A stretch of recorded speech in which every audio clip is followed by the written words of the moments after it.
আসসালামু আলাইকুম সুপ্রিয় শিক্ষার্থীরা, আশা করছি তোমরা যে যার অবস্থানে থেকে ভালো আছো, সুস্থ আছো, সুন্দর আছো। আমিও ভালো আছি আলহামদুলিল্লাহ। বাসায় থেকে নিশ্চয়ই বেশি বেশি করে পড়াশোনা করছো, তবে যতটুকু পড়বে খুবই মনোযোগের সাথে এবং একাগ্র চিত্তে পড়বে। সেই যে গল্পটি তোমাদের একবার বলেছিলাম যে দ্রোণাচার্য যখন কৌরব এবং পাণ্ডব উভয় কুলকে যখন উনি অস্ত্র শিক্ষা দিলেন এবং পরদিন যখন উনি পরীক্ষা নেওয়ার জন্য তাদেরকে গভীর জঙ্গলে নিয়ে গেলেন, একটি গাছের মগডালে সেই যে মোরগটি ছিল এবং দ্রোণাচার্য একজন একজন করে ডেকে বলেছিলেন সেই মোরগটির কণ্ঠচ্ছেদ করতে। তো যখন যুধিষ্ঠিরকে ডাকলেন, যুধিষ্ঠির আসলেন, দ্রোণাচার্য জিজ্ঞেস করলেন যে তুমি কি দেখিতে পাইতেছ? তখন যুধিষ্ঠির বললেন যে বৃক্ষ দেখিতেছি, ভ্রাতৃগণকে দেখিতেছি, সমস্ত কিছু দেখিতেছি। তখন দ্রোণাচার্য কি বলেছিলেন যে তুমি বিদায় হও, তোমাকে দিয়ে আসলে হবে না।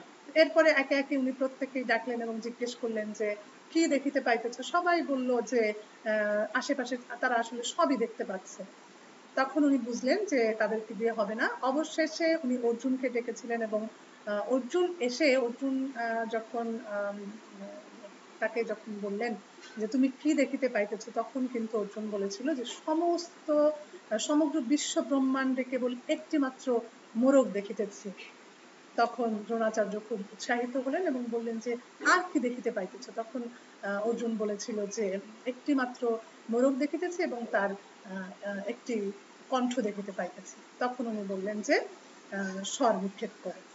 তো এই যে মানে এখানে কি বলা হয়েছে, যে মনোযোগের কথা বলা হয়েছে, যে আশেপাশে যখন তুমি পড়বে আশেপাশে কোনো কিছুই আর তোমার মনোযোগকে আকর্ষণ করতে পারবে না। ঈশ্বরচন্দ্র বিদ্যাসাগরের কথা আমরা জানি যে যখন উনি পড়তেন, সামনে দিয়ে যদি বাদ্য বাজনা বাজাতে বাজাতে কেউ চলেও যেত, তখনও কিন্তু উনি টের পেতেন না যে সামনে এত শব্দ হয়েছে। সেই গল্প আরেকদিন বলবো। আমরা পড়ছিলাম চোখের বালি উপন্যাসটি, আমরা পড়ে শেষ করেছিলাম। আজকে আমরা প্রশ্ন এবং তার যে আলোচনা আমাদের বাকি ছিল সেই আলোচনাগুলো আমরা করব। তো আমি তোমাদের প্রথমে আমি প্রশ্নগুলো তোমাদের একটু দেখিয়ে দিচ্ছি, তারপরে হচ্ছে আমরা আলোচনায় চলে যাব, তাতে তোমাদের একটু সুবিধা হবে। যে তোমরা প্রশ্ন দেখে আলোচনা থেকেই আসলে বের করে নিতে পারবে যে কি ধরনের প্রশ্ন সাধারণত হয়ে থাকে বা কি ধরনের আলোচনা সেখানে প্রয়োজন। তো দেখো, প্রশ্নের প্রথমে একটি প্রশ্ন এরকম হয় যে রবীন্দ্রনাথ ঠাকুরের চোখের বালি উপন্যাসের মধ্যে দিয়ে বাংলা উপন্যাসের পালাবদল ঘটেছে, আলোচনা করো। অথবা একটি ঘুরিয়ে এরকম আসতে পারে যে চোখের বালি বাংলা উপন্যাসের পথিকৃৎ, আলোচনা করো। 2 নম্বর কোশ্চেন দেখো, চোখের বালি উপন্যাসের নামকরণের সার্থকতা বিচার করো, এরকম হতে পারে। অথবা 3 নম্বরে লিখেছি রবীন্দ্রনাথ ঠাকুরের চোখের বালি উপন্যাসের পরিণতি নিয়ে যে অসন্তোষ, তার স্বরূপ বিশ্লেষণ করো। এই প্রত্যেকটাই আমরা আলোচনা করব। 4 নম্বরে চোখের বালির গল্পকে ভেতর থেকে ধাক্কা দিয়ে দারুণ করে তুলেছে মায়ের ঈর্ষা, মন্তব্যটি বিচার করো। এখানে হচ্ছে রাজলক্ষ্মীর কথাটা বলা হয়েছে, মহেন্দ্রের যে মা ছিল এবং তার ঈর্ষাও এই উপন্যাসে অনেকখানি প্রভাব কিন্তু ফেলেছে এবং এই যে কাহিনীর মোড়টা ঘুরাতে সাহায্য করেছে। তো আমরা আলোচনা করব এটিও। এরপরে দেখো 5 নম্বরে লিখেছি চোখের বালি দ্বিতীয় বিষবৃক্ষ, তবে বঙ্কিমের সমস্যা ছিল পুরুষ কেন্দ্রিক, রবীন্দ্রনাথের নারী কেন্দ্রিক, আলোচনা করো। তো এই প্রশ্নটি হচ্ছে বলা যায় যে তুলনামূলক আলোচনা, যেটা বঙ্কিমের সাথে বঙ্কিমের বিষবৃক্ষ বা তার অন্যান্য যে উপন্যাসগুলো আছে একই টাইপের, যেগুলা বিশেষ করে চোখের বালির সাথে, তো সেইটা নিয়ে হচ্ছে তোমাদের তুলনামূলক একটি আলোচনা করতে হবে। এছাড়া তোমাদের পরীক্ষায় থাকে অনেক সময় যে চরিত্র বিশ্লেষণ করো। এখানে হয়তো দুই একটা কথা লাগানো থাকবে যে ভাষাগত কোনো পরিবর্তন হলেও কিন্তু আসলে সেটি চরিত্র বিশ্লেষণই করতে হয়। তো আমাদের একটি উপন্যাসে আমরা প্রধান যে চরিত্রগুলো আছে, যেমন সেটি 2টি হতে পারে, 3টি হতে পারে বা 4টি হতে পারে, তো সেইটা আলোচনা। এবং কখনো কখনো হয়ে থাকে যে অপ্রধান চরিত্রগুলো একসাথে করে অপ্রধান চরিত্রগুলো আলোচনা করো। এখানে চরিত্র আলোচনার ভিতরে তোমাকে যেটি করতে হবে সেটি হচ্ছে বিনোদিনী আসতে পারে, মহেন্দ্র আসতে পারে, বিহারী আসতে পারে, আশালতা আসতে পারে, অথবা রাজলক্ষ্মী। এই যে 4 নম্বরে যে কোশ্চেনটি আমরা লিখেছি যে চোখের বালির গল্পকে ভেতর থেকে ধাক্কা দিয়ে দারুণ করে তুলেছে মায়ের ঈর্ষা, এটির সাথে রাজলক্ষ্মীর যে চারিত্রিক বর্ণনা সেটা কিন্তু প্রায় কাছাকাছি একটি আলোচনাও কিন্তু এখানে থাকবে। তো যাই হোক, এটি হচ্ছে আমাদের প্রশ্ন। এই ধরনের এর ভিতর থেকে সাধারণত প্রশ্নগুলো হয়ে থাকে। তো আমরা এখন সরাসরি চলে যাব আলোচনায়। তোমরা একটু মনোযোগ দিয়ে শুনবে। চোখের বালি আমরা গত ক্লাসে পড়ে শেষ করেছি এবং আমরা বিস্তারিত আসলে পড়ার সময় আলোচনা করার চেষ্টা করেছি। তারপরে এখন আমরা সার্বিক আরেকটি, এই যে প্রশ্নগুলি বললাম সেগুলো সম্পর্কে সার্বিক একটি আলোচনা করব। চোখের বালি উপন্যাসটি যখন সৃষ্টি হয়েছে সেই সৃষ্টির সময় থেকেই কিন্তু এটিকে বলা হচ্ছে যে বাংলা সাহিত্যে একটি সম্পূর্ণ নতুন ধারার কিন্তু সৃষ্টি করেছিল আমাদের চোখের বালি। 40 বছর বয়স ছিল রবীন্দ্রনাথ যে উপন্যাসটি লিখেছিলেন, আর 78 বছর বয়সে গিয়ে কিন্তু তিনি সেই উপন্যাসের একটি ভূমিকা অংশ সংযোজন করেছিলেন। ভূমিকার নাম ছিল সূচনা। এবং এই যে দীর্ঘ 38 বছর বাদে তিনি যে চোখের বালিকে স্মরণ করে যে ভূমিকাটি লিখেছিলেন সেটি অনেকটা এরকম ছিল যে আমার সাহিত্যের পূর্বাপর অনুসরণ করে দেখলে ধরা পড়বে যে চোখের বালি উপন্যাসটা আকস্মিক, কেবল আমার মধ্যে নয়, সেদিনকার বাংলা সাহিত্য ক্ষেত্রে। আমরা একদা বঙ্গদর্শনে বিষবৃক্ষ উপন্যাসের রস সম্ভব করেছি। তখনকার দিনের সে রস ছিল নতুন। পরে সেই বঙ্গদর্শনকে নব পর্যায়ে টেনে আনা যেতে পারে, কিন্তু প্রথম আলোর পুনরাবৃত্তি হতে পারে না। সেদিনের আসর ভেঙে গেছে, নতুন সম্পাদককে রাস্তার মোড় ফেরাতেই হবে। এই যে রবীন্দ্রনাথের ভূমিকা অংশ থেকেই তার বলার যে ভূমিকাটি ছিল সে অংশ থেকেই কিন্তু দেখো আমরা আমাদের প্রশ্নের সাথে মিল খুঁজে পাচ্ছি। 1 নম্বর হচ্ছে যে বিষবৃক্ষের কথা উনি কিন্তু এখানে উল্লেখ করেছিলেন, এবং বঙ্কিম যখন বিষবৃক্ষ, কৃষ্ণকান্তের বিল এই উপন্যাসগুলো লিখছেন, বিশেষ করে বিষবৃক্ষ লেখার সময় রবীন্দ্রনাথের বয়স ছিল তখন 11 বছর। উনি কিন্তু সেটি যে পড়লেন এবং আত্মস্থ করলেন, এবং তার প্রভাব কিন্তু বঙ্কিমের প্রভাব কিন্তু রবীন্দ্রনাথের ভিতরে দীর্ঘকাল ছিল, এবং তার সেই বলয় থেকে বের হয়ে আসতে রবীন্দ্রনাথের অনেক সময় লেগেছে। তো এই যে বলছে যে চোখের বালি যে সেদিন যে সাহিত্য ক্ষেত্রে আসলো সেটি কিন্তু কি হয়েছে যে একেবারেই আকস্মিক, এবং বলছে যে সেদিনকার পুরো সাহিত্য ক্ষেত্রে কিন্তু এর আবির্ভাবটি ছিল আকস্মিক। তো এর পরে এখানে আরো যে কথাটি বলেছিলেন যে শয়তানের হাতে বিষবৃক্ষের চাষ তখনও হতো, এখনো হয়, তবে কিনা তার ক্ষেত্র আলাদা, অন্তত গল্পের এলাকার ক্ষেত্রে। যে বিষবৃক্ষের চাষ বলছে যে তখনও হতো, এখনো হয়, অর্থাৎ যে কাহিনীটি নিয়ে লিখলেন উভয়ে, সেই কাহিনীটি কিন্তু মানে যতই দিন পাল্টাক না কেন সেই কাহিনীর একটা ধারাবাহিকতা কিন্তু সেখানে থেকেই যায়। তো এখানে আরো যে কথাটি উল্লেখযোগ্য সেটি হচ্ছে যে এরপরে কিন্তু রবীন্দ্রনাথ তার যে গল্প লিখেছিলেন নষ্ট নীড় এবং শাস্তি, এই দুটি গল্পও কিন্তু সেই যে নির্মম সাহিত্য তার পর্যায়ে কিন্তু পড়ে। রবীন্দ্রনাথ আরো লিখেছিলেন যে নতুন উপন্যাস ঘটনা পরম্পরার বিবরণ দেবে না, তার বদলে সবকিছু বিশ্লেষণ করে আতের কথা বের করে আনবে। বাংলা উপন্যাসে এই ধারায় প্রথম সার্থক প্রয়োগ ঘটেছে আসলে সেই চোখের বালিতে, যে একেবারে বলছে যে আতের কথা বের করে নিয়ে আসে। এবং এই যে তাদের ভিতরে আমরা দেখেছি যে বিক্ষুব্ধ মনোজগতের যে একটি চিত্র উনি ফুটিয়ে তুলেছেন, সেটি কিন্তু এর পরবর্তী তার আরো দু একটি উপন্যাসেও কিন্তু আমরা দেখেছি। তো আমরা এখানে এতটুকু বুঝতে পারছি যে 20 শতকের উপন্যাস সাহিত্যে অনেকটা সময় কিন্তু তখন রাজত্ব করে গেছে যে সাইকোলজিক্যাল, বা আমরা যে চোখের বালিতে মনস্তত্ত্বমূলক উপন্যাস বলছি, এইটা কিন্তু অনেকটা সময় 20 শতকের অনেকটা সময় জুড়েই কিন্তু এই মনস্তাত্ত্বিক উপন্যাসের ব্যাপারটি এখানে ছিল। রবীন্দ্রনাথ তার ভূমিকায় যে ওই যে দূরের ইশারার কথা শুনিয়েছিলেন, সেই কথার আড়ালে কিন্তু সেই মনস্তাত্ত্বিক উপন্যাসের কথাটি খানিকটা চলে এসেছে, সেটি আমরা প্রসঙ্গক্রমে বলতেই পারি। এ প্রসঙ্গে চোখের বালি প্রসঙ্গে শরৎচন্দ্র চট্টোপাধ্যায় একটি কথা লিখেছেন, যা এর আগে আসলে আর কোনো লেখক সেভাবে বলেননি। শরৎচন্দ্র তখন বার্মায় থাকতেন এবং অল্প কিছু লেখালেখি উনি তখন করছেন এবং সাহিত্য ক্ষেত্রে অনেকখানি বলা যায় যে তখন প্রথমে আসলে শরৎচন্দ্র যখন বার্মায় ছিলেন তখন তো লেখালেখি শুরু করেননি। উনি যখন ওইখান থেকে কলকাতায় আসলেন এবং কলকাতা থেকে তাকে তাগিদ দেওয়া হলো, তারপরে আবার যখন তিনি বার্মায় ফিরে গেলেন তখন কিন্তু উনি লেখালেখি শুরু করেছিলেন। তো তখন শরৎচন্দ্র লিখছেন যে তখন ঘুরে ঘুরে ওই কখানা বই বারবার পড়েছি। কি তার ছন্দ, কটা তার অক্ষর, কাকে বলে আর্ট, কি তার সংজ্ঞা, ওজন মিলিয়ে কোথাও তার ত্রুটি ঘটেছে কিনা, এসব বড় কথা কখনো চিন্তাও করিনি, ওসব ছিল আমার কাছে বাহুল্য। অর্থাৎ এই যে তখন বিশেষ করে যে লেখাগুলো রবীন্দ্রনাথ লিখছেন, বিশেষ করে এই যে বঙ্কিমের পরে, তো আমাদের শরৎচন্দ্র তখন হচ্ছে যেটি পাঠ করছেন। শরৎচন্দ্রের প্রথম উপন্যাস প্রকাশিত হয়েছিল কিন্তু বড় দিদি প্রকাশিত হয়েছিল 1913 সালে। তখন রীতিমতো রবীন্দ্রনাথ তো সাহিত্যে নোবেল পুরস্কার পেয়ে গেছেন। তো এখানে বলছেন যে এই যে চোখের বালি উপন্যাসের যে নায়িকা, সে কে? সে হচ্ছে বিনোদিনী।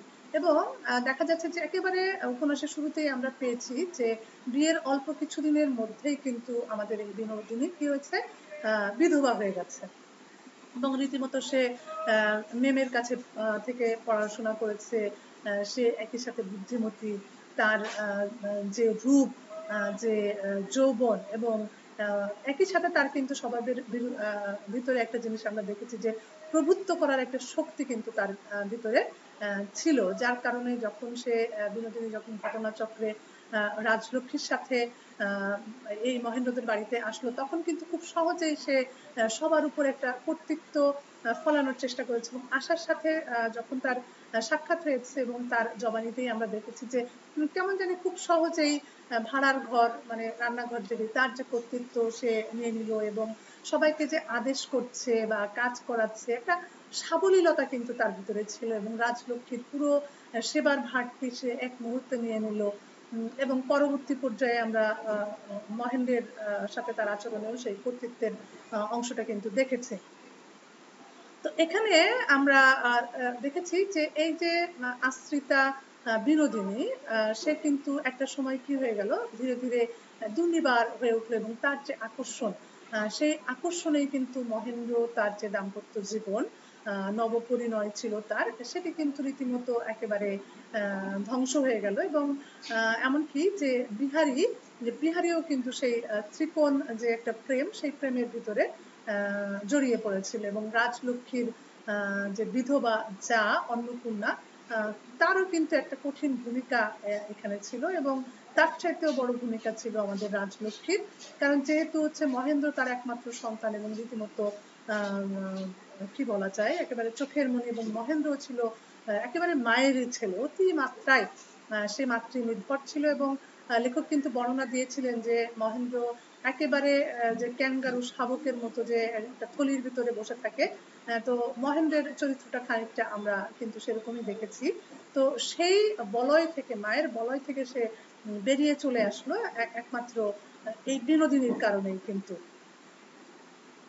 তো এই যে বিনোদিনী চরিত্রটি যে একেবারে কেন্দ্রীয় চরিত্র আমরা দেখছি এবং এই বিনোদিনীর সমস্যাকে কেন্দ্র করেই কিন্তু আসলে চোখের বালি উপন্যাসের পুরো সমস্যাটি আবর্তিত হয়েছে এবং আমরা দেখেছি যে বিনোদিনী উপন্যাসের শুরুই হয়েছে মানে কি বলবো, চোখের বালির যে নামকরণটি হয়েছে সেটিও কিন্তু এই যে বিনোদিনীর যে আচার আচরণ এবং আশার সাথে যখন সে একটি সম্পর্ক তৈরি করছে এবং তাকে বলেছে যে কোন নামটি তার পছন্দ হবে, সে কিন্তু বলেছিল যে চোখের বালি, অর্থাৎ চোখে বালি ঢুকলে যেরকম তাকে বের না করা পর্যন্ত যেরকম একটা যন্ত্রণাদায়ক একটা অনুভূতি হয়, ঠিক এখানে বিনোদিনীর চরিত্রটিও তাদের যে সংসারে ঠিক একই রকম ভাবে হয়েছে।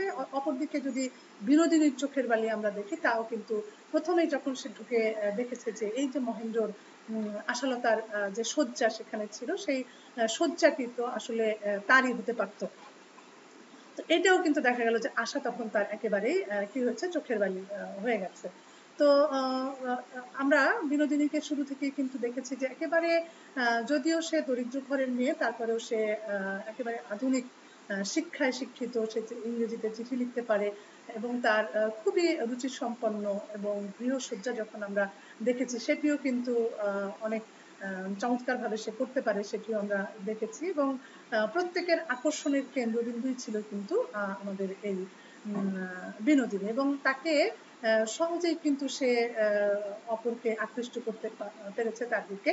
এটি যে শুধু মহেন্দ্র এবং বিহারী আকৃষ্ট হয়েছে তা নয়, এখানে শুরুতে কিন্তু রাজলক্ষ্মী তার প্রতি আকৃষ্ট হয়েছিল এবং তারপরে কিন্তু আশালতা তার প্রতি আকৃষ্ট হয়েছে এবং মন্ত্র মুগ্ধের মতো তার যে কাজগুলো, তার প্রত্যেকটি কাজই আমাদের আশালতার দেখা গেল যে সে একেবারে মুগ্ধ হয়ে যাচ্ছে।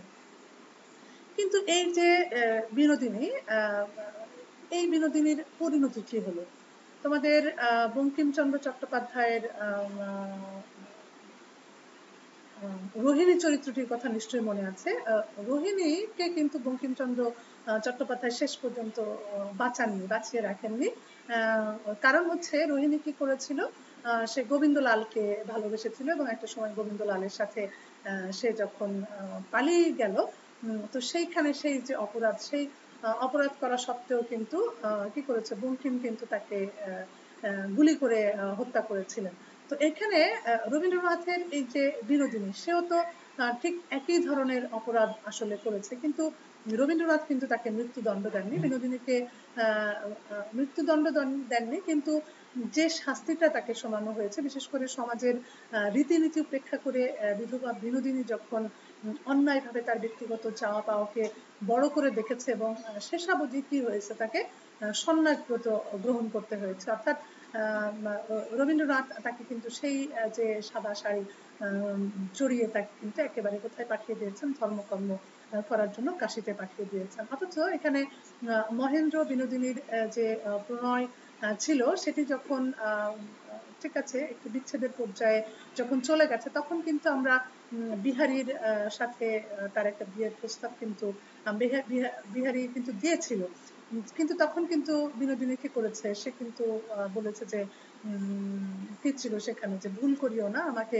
বিবাহ করিলে তুমি সুখী হইবে না, তোমার গৌরব চাইবে, আমিও সমস্ত গৌরব হারাইব, তুমি চিরদিন নির্লিপ্ত প্রসন্ন, আজও তুমি তাই থাকো, আমি দূরে থাকিয়া তোমার কর্ম করি, তুমি প্রসন্ন হও, তুমি সুখী হও। অর্থাৎ এই যে তার ভিতরে যে যন্ত্রণাটি ছিল, সেটি কিন্তু একটা সময় দেখা গেল যে রবীন্দ্রনাথ একেবারে প্রশমিত করে দিয়েছেন এবং কোনোভাবেই যাতে বিহারীর যে বিয়ের প্রস্তাব, সেটিও কিন্তু আমাদের বিনোদিনী গ্রহণ করেনি।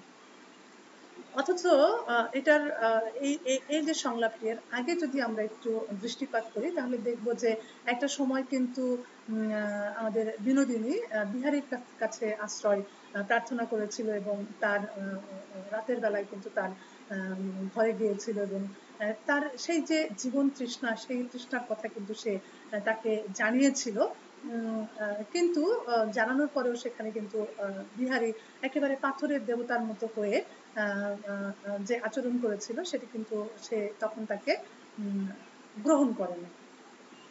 তো এই যে মানে আমরা বলতে পারি যে একেবারে ক্ষুধিত হৃদয় যে বিনোদিনী এবং যে নববধূর নবপ্রেমের ইতিহাস তাকে কি করেছিল, একেবারে মাতালের মতো, একেবারে জ্বালাময় মদের মতো কিন্তু সে সব সময় সে কান পেতে শোনার চেষ্টা করেছে এবং প্রতি মুহূর্তে তার সেই রক্ত জ্বলে উঠেছে এবং ঈর্ষা তার ভিতরে, প্রচন্ড ঈর্ষা তার ভিতরে কাজ করেছে।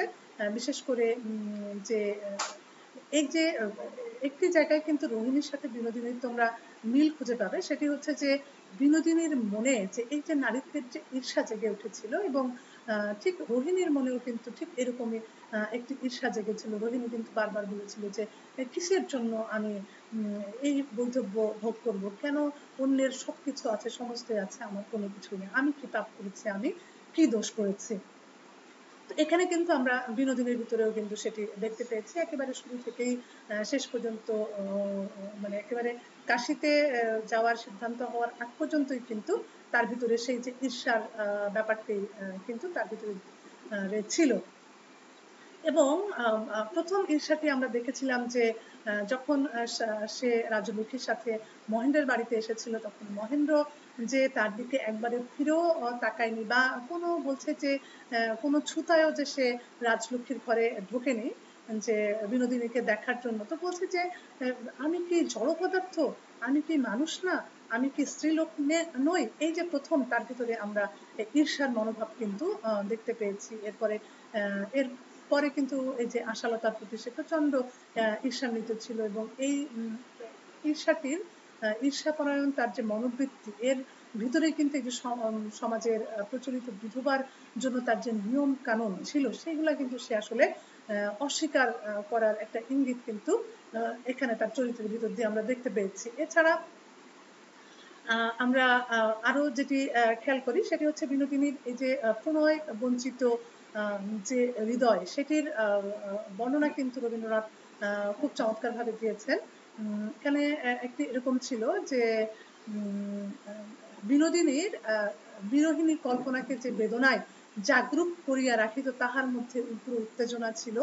যে মহেন্দ্র তাহাকে সমস্ত জীবনের সার্থকতা হইতে ভ্রষ্ট করিয়াছে, যে মহেন্দ্র তাহার মতো স্ত্রীরত্নকে উপেক্ষা করিয়াছে, তাহাকে বিনোদিনী ভালোবাসে কি বিদ্বেষ করে, তাহাকে কঠিন শাস্তি দেবে না তাহাকে হৃদয় সমর্পণ করিবে, তাহা বিনোদিনী ঠিক বুঝিতে পারে নাই।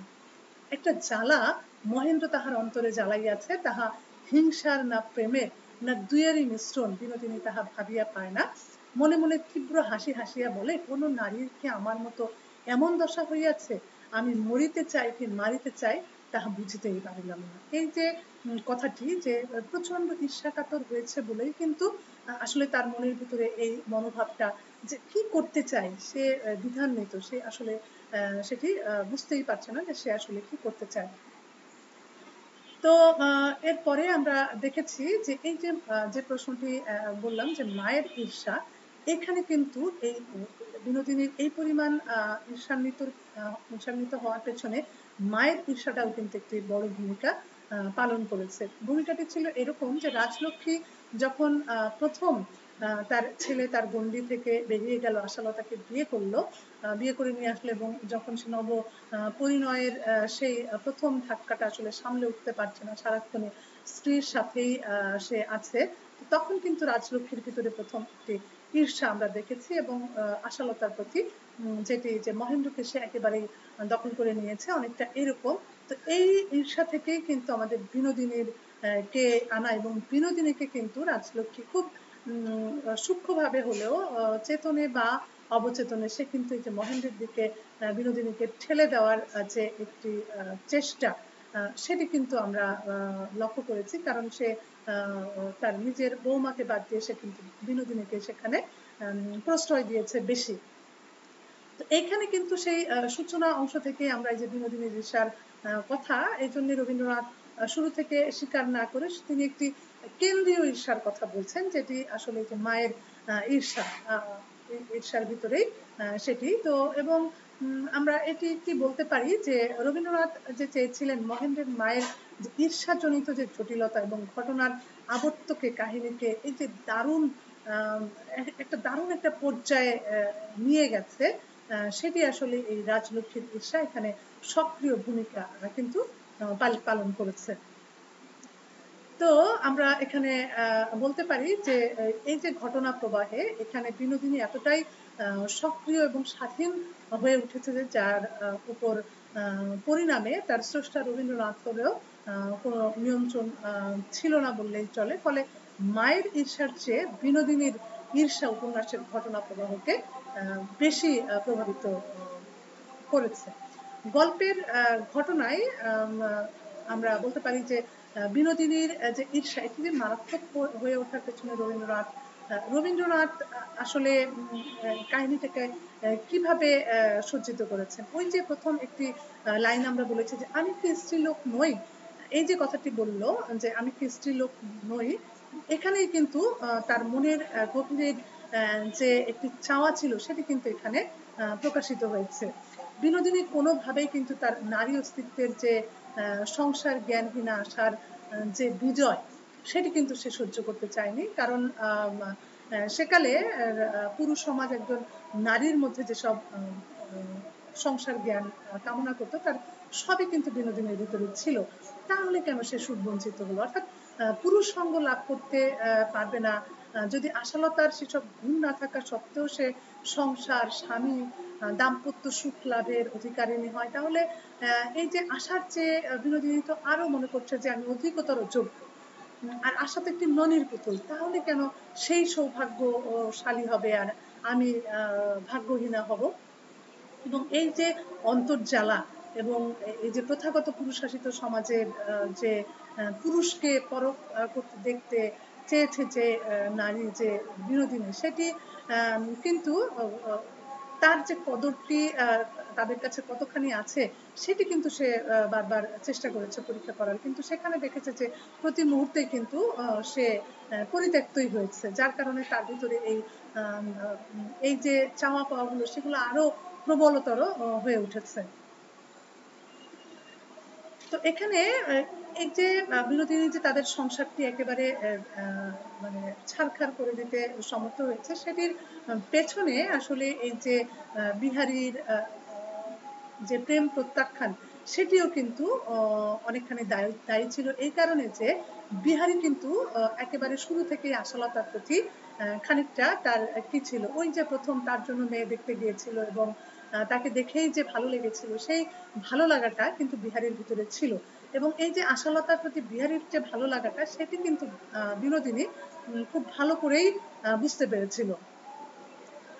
তো এই কথা কিন্তু সে বিহারীকে একাধিকবার বলারও চেষ্টা করেছে যে তুমি লজ্জিত হয়েও না, কিন্তু আমি জানি যে তুমি আশালতাকে ভালোবাসো বা পছন্দ করো।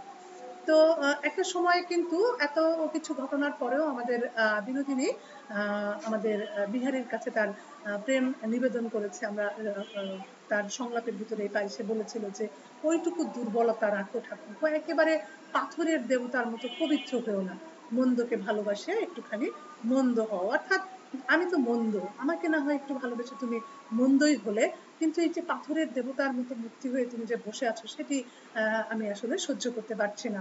কিন্তু তারপরেও কিন্তু বিহারী তাকে তার তার যে চাওয়া ছিল সেই চাওয়াটি সে পূরণ করেনি। সে কিন্তু বারবার মানে বলেছে এবং ওই দিন রাতেও সে কিন্তু বলার চেষ্টা করেছে যে আমি জানি যে তুমি আমার চিরকালের নও, কিন্তু আজ এক মুহূর্তের জন্য আমাকে তুমি ভালোবাসো।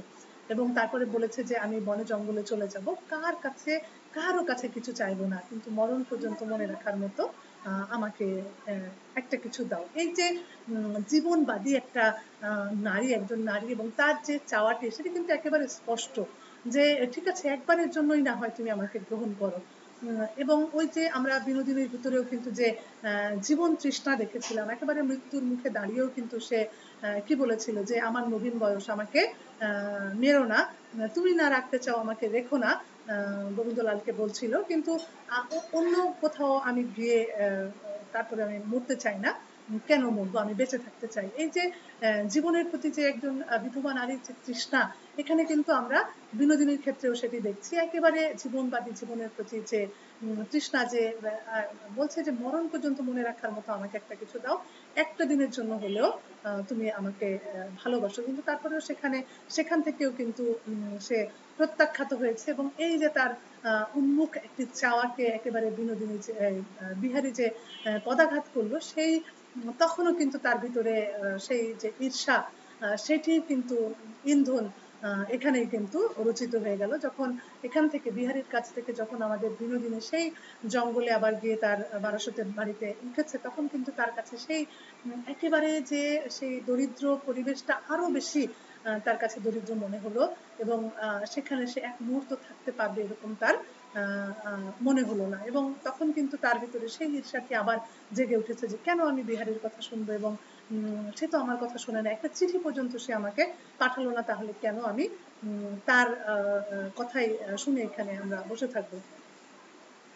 তো এই যে বিনোদিনী যখন ভালোবাসা বঞ্চিত হয়েছে, তখন কিন্তু তার হৃদয়ে সেই বৈধব্যের যন্ত্রণা আরো দ্বিগুণ ভাবে প্রকাশিত হয়েছে, এবং এটি কিন্তু খুবই স্বাভাবিক একটি ঘটনা। তাকে তার ভিতরে যে প্রতিশোধ পরায়ণ যে মনোবৃত্তি, সেগুলো কিন্তু ধীরে ধীরে এটি বাড়া শুরু করলো। কারণ হচ্ছে যে যেখানে মহেন্দ্র, যেখানে বিহারী তাকে এইভাবে করে আসলে প্রত্যাখ্যান করছে, এবং এরই ধারাবাহিকতায় কিন্তু আমরা পরবর্তীতে দেখেছি যে মহেন্দ্রকে সে কিরকম ভাবে তার দিকে আকর্ষণ করেছে, এবং আবার মহেন্দ্রকে আবার প্রত্যাখ্যানও করেছে একই সাথে। কারণ যখন সে বুঝতে পেরেছে যে আসলে মহেন্দ্র একেবারেই সে যেটি চায় সেটি আসলে মহেন্দ্র নয়। তো এর পরে আমরা দেখেছি যে রবীন্দ্রনাথ যে বিনোদিনীকে একেবারে রক্ত মাংসের আধুনিক মানুষ হিসেবে সৃষ্টি করেছিলেন, তাকে গল্পের একটি পর্যায়ে এসে এই যে পুরুষতন্ত্রের স্বার্থেই তাকে কি করলেন, মেরে ফেললেন। কখন? যখন আমাদের বিহারী যখন তাকে বিয়ের প্রস্তাব দিল, এবং বিনোদিনী যখন মানে এত চাওয়া ছিল তার ভিতরে, তারপরে কেন প্রস্তাবটা সে প্রত্যাখ্যান করলো। অর্থাৎ পুরুষ শাসিত যে সমাজ বা তৎকালীন যে বিধবার যে সামাজিক যে নিয়ম নীতি, যে নিয়ম শৃঙ্খলা ছিল, তার থেকে বের হয়ে এসে যে একজন বিধবাকে এভাবে করে গ্রহণ করবে এবং তাদের যে গৌরব যাবে, সেটি হচ্ছে এখানে রবীন্দ্রনাথ প্রধান করে কিন্তু তুলে এনেছেন। এবং বৈধব্যের যে সংস্কার রক্ষার মধ্যেই কিন্তু বিনোদিনী তখন কি হলো, নিজের গৌরব খুঁজে নিল। এই যে আকস্মিকভাবে বিনোদিনীর যে চারিত্রিক একটি পরিবর্তন আমরা এখানে দেখেছি, এটা আমরা বলতেই পারি যে একেবারেই বিনোদিনীকে শুরুতে যেভাবে সৃষ্টি করা হয়েছে, বিনোদিনীর শেষের দিকে কিন্তু তার সেই ধারাবাহিকতা কিন্তু আর রক্ষিত হয়নি। এবং এই যে আধুনিক নারী সত্তা হিসেবে তাকে শুরু থেকে দেখানোর একটি চেষ্টা, এবং শেষে কিন্তু সেই তাকে আবার সেই সংস্কারী বিনোদিনী হিসেবে কিন্তু আমরা দেখেছি। মানবিক আশা আকাঙ্ক্ষা নিয়ে যে বিনোদিনীর বিকাশ রবীন্দ্রনাথ ঘটিয়েছিলেন, তাকে শেষ পর্যন্ত একেবারে ধর্মে অনুগতা করে শ্রদ্ধার আসনে বসিয়ে দিয়েছেন, এবং শেষাবধি তিনি বিনোদিনীকে কিন্তু তার যে কাকিমা অন্নপূর্ণা, তার সাথে একেবারে কি করেছেন, কাশিবাসী করেছেন। এখানে শুধু এখানেই কিন্তু ঘটনার ইতি রবীন্দ্রনাথ জানেননি। মহেন্দ্র যে বিনোদিনীকে কামনা করে ভুল করেছিল, সেই ভুলের মাসুল হিসেবে কাশি যাওয়ার দিন মহেন্দ্র এসে বিনোদিনীকে বলে, বৌঠান মাপ করিও, তাহার চোখের প্রান্তে 2 ফোঁটা অশ্রু পড়াইয়া পড়িল। অর্থাৎ যে মহেন্দ্র একেবারে কামনা বাসনায় একদা বিনোদিনীকে দৈহিকভাবে চেয়েছিল, সেই বিনোদিনীকে রবীন্দ্রনাথ শেষাবধি কি করলেন, এমন উঁচু আসনে বসিয়ে দিয়েছেন যে তাকে মহেন্দ্রের মতো মানুষও সামাজিক কারণে কি করছে, শ্রদ্ধা প্রণাম জানাতে বাধ্য হয়েছে। এবং বিনোদিনী চরিত্রের এই যে রূপান্তর, প্রকৃতপক্ষে এখানে আমরা দুটি কারণ দেখতে পাই। একটি হচ্ছে যে তৎকালীন যে হিন্দু সমাজে যে বিধবা বিয়ের যে প্রচলন ঘটানোর আইনানুগ প্রচেষ্টা চালিয়েছিলেন রামমোহন ও বিদ্যাসাগর মহাশয়, সে প্রয়াসের বিরোধিতা করে সামাজিক সংস্কারকে বড় করে দেখা। এবং দ্বিতীয় কারণটি আমরা বলতে পারি যে পুরুষবাদী যে মানসিকতার ছিল, সেটি রবীন্দ্রনাথ একজন বিধবাকে কোনো বিবাহিত নারীর মতো সামাজিক তার যে এই যে একটি তার যে চাওয়ার একটি যে অধিকার, সেই অধিকার দিতে কিন্তু তিনি প্রস্তুত ছিলেন না। এবং ভারতীয় সমাজের পুরুষতন্ত্র একমাত্র বিবাহিত নারীর কে এই যে ভোগ দখলের যে একটি অধিকার, সেটি কিন্তু অন্যদের বেলায় তা গর্হিত অন্যায় বা মহাপাপ হিসেবে আখ্যায়িত করেছে। যদিও ভারতীয় বিবাহিত পুরুষ অবাধ কি বলবো স্বাধীনতা তারা ভোগ করে, কিন্তু 19 শতকে কিন্তু যে রক্ষিতা রাখার যে একটি প্রচলন, সেটিও কিন্তু ছিল। কিন্তু বিনোদিনীর ক্ষেত্রে কিন্তু সেটি কোনোভাবেই ছাড় দেওয়া হয়নি। এবং বিনোদিনী কাশীবাসী হওয়ার মাধ্যমে মূলত জীবনবাদী এক নারীকে শ্রদ্ধার আসনে অধিষ্ঠিত করে তার যৌবনের যে চাওয়াটা ছিল সেটিকে অস্বীকার করা হয়েছে। সুতরাং পরিণামে বিনোদিনীর জীবন যে ব্যর্থ হয়েছে এবং বঙ্কিমবাবুর সেই যে রোহিণীর মতোই তার বলার অপেক্ষা রাখে না। বঙ্কিমচন্দ্র পিস্তলের গুলিতে রোহিণীর জীবন পিপাসা নিবৃত্ত করেছিলেন, কিন্তু রবীন্দ্রনাথ কিন্তু কি করেছেন তার চাইতেও ভয়ঙ্কর শাস্তি প্রদান করেছেন বিনোদিনীকে। কারণ হচ্ছে যে মরে গেছে ট্র্যাজেডি তো আসলে তার না, কারণ রোহিণী তো মরেই তার সেই যে জীবন যন্ত্রণা যৌবনের যে যন্ত্রণা সেটি থেকে সে অব্যাহতি লাভ করেছিল, কিন্তু বিনোদিনীর এই যে একেবারে ভরা যৌবন সেটি নিয়েও কিন্তু তাকে কি করতে হয়েছে, কাশীবাসী হতে হয়েছে এবং তিলে তিলে কিন্তু তাকে মৃত্যুর দিকে এগিয়ে যেতে হবে। এবং এই যে রোহিণীর তুলনায় বিনোদিনীর শাস্তি কি আসলে কোনো অংশে কম হয়েছে? হয়নি। আসলে যদি আমরা অনুমান করার চেষ্টা করি তাহলে দেখবো যে রোহিণীর চাইতে কিন্তু আমাদের বিনোদিনীর যে যন্ত্রণা সেটি কিন্তু আরো অনেক বেশি ছিল, তার শাস্তিটি আরো অনেক বেশি হয়েছে একই ধরনের অপরাধ করা সত্ত্বেও। তো মোটামুটি এই হচ্ছে আমাদের আলোচনা। আমাদের যে প্রশ্নগুলি ছিল আমি আরেকবার যাচ্ছি সেখানে। দেখো যে আমরা যেটি বলছিলাম যে চোখের বালির গল্পকে ভেতর থেকে ধাক্কা দিয়ে দারুণ করে তুলেছে মায়ের ঈর্ষা, সেটি আমরা দেখলাম। এবং এই যে চোখের বালির দ্বিতীয় বিষবৃক্ষ, তা বঙ্কিমের সমস্যা ছিল পুরুষ কেন্দ্রিক এবং রবীন্দ্রনাথের নারী কেন্দ্রিক। এই কথাটি কেন বলেছে?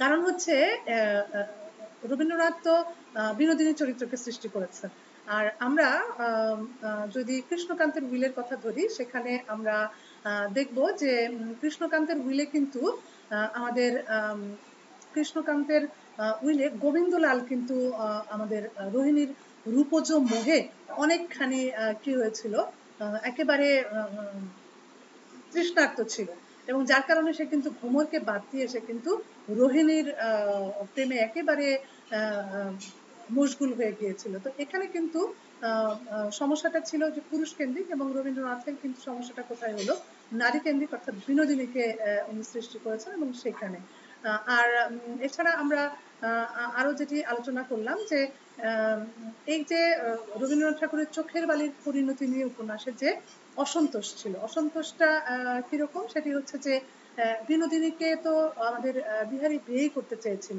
তাহলে সেটি কি কোনোভাবে বিহারীর সাথে বিয়ে দেওয়া যেত না? তাকে একেবারেই বৈধব্যের পোশাক পরিয়ে কাশীতে পাঠিয়ে দিতে হয়েছে। অর্থাৎ এই যে পরিণতি রবীন্দ্রনাথ তার অঙ্কন করেছেন সেটি আসলে কতখানি প্রয়োজন ছিল সেটিও একটি বিষয়। তো আমি আশা করছি তোমরা আলোচনা থেকে বুঝতে পারবে যে তোমাদের ভালো লাগবে, ভালো লেগেছে আশা করি পুরো উপন্যাসটি, এবং যে আলোচনাটি আমরা করলাম সেখান থেকে তোমরা প্রশ্নের আনসার তৈরি করতে পারবে। এবং পরিশেষে যেটি বলতে চাই সেটি হচ্ছে প্রশ্নের আনসার যখন তোমরা তৈরি করবে তখন এখানে কিছু কোটেশন দেওয়ার চেষ্টা করবে। প্রত্যেকটি প্রশ্নের 3টি 4টি বা 5টি তোমরা কোটেশন দেওয়ার চেষ্টা করবে এবং সেটি দিয়ে তোমরা আলোচনা করবে এবং একটা সময় তোমরা ভাষার ব্যবহার কিন্তু এখানে উল্লেখ করতে হবে। আর তুলনামূলক আলোচনা যদি কোনো প্রশ্ন হয় তাহলে তোমাদের আসলে সেই টেক্সটগুলো, বিশেষ করে রবীন্দ্রনাথের এই চরিত্রগুলোর সাথে আমাদের বঙ্কিমচন্দ্রের যে উপন্যাসগুলো আছে বিষবৃক্ষ, কৃষ্ণকান্তের উইল, যে রোহিণী, এই চরিত্রগুলোর সাধারণত তুলনামূলক আলোচনা এসে থাকে। তোমরা ওই উপন্যাসগুলো আসলে তোমাদের পড়া থাকতে হবে, নাহলে তোমরা তুলনামূলক আলোচনা করতে পারবে না। তো সেগুলা তোমরা পড়বে এবং তুলনামূলক আলোচনা যখন করবে তখন কিন্তু পাশাপাশি চরিত্র দুটি রেখে তোমরা আলোচনা করার চেষ্টা করবে। তো আশা করছি আজকের আলোচনাটি তোমাদের ভালো লেগেছে। তোমরা সবাই ভালো থেকো, সুস্থ থেকো, সুন্দর থেকো। সবাইকে ধন্যবাদ।